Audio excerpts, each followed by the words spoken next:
सराईत गुन्हेगारांकडून हत्यारे जप्तीची विशेष पथकाची कारवाई। माननीय पोलीस आयुक्त साहेब नाशिक शहर यांनी गुन्हेगारांवर जरब बसवण्यासाठी नाशिक पोलीस आयुक्तालयात विशेष पथकाची स्थापना करून कारवाई करण्याचे आदेश दिलेले आहेत।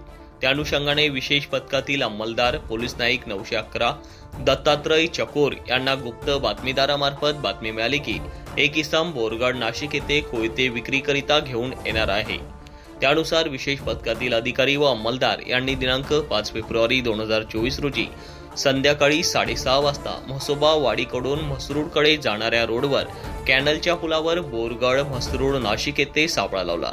त्या ठिकाणी इसम नामे हर्षल सुनील वणवे वय 20 वर्ष, राहणार flat number 12 Tarangan society Mhasrul link road Nashik, Satish Balu Bhangare वय 18 वर्ष 4 महिने, राहणार फडोळ गल्ली मखलामात नाशिक यांना मोठ्या शितापीने ताब्यात घेऊन त्यांच्या कब्जातून विनापरवाना बेकायदेशीरित्या विक्री करण्याच्या उद्देशाने कोयते बाळगताना ते मिळून आले। त्यांच्याकडून 2 कोयते व मोटरसायकल असा एकूण 1,10,600 रुपये किमतीचा मुद्देमाल जप्त करण्यात आलाय। यातील दोन्ही आरोपी हे रेकॉर्डवरील सराईत गुन्हेगार असून हर्षल सुनील वणवे यास नाशिक शहरातून हद्दपार केले असल्याची माहिती आहे।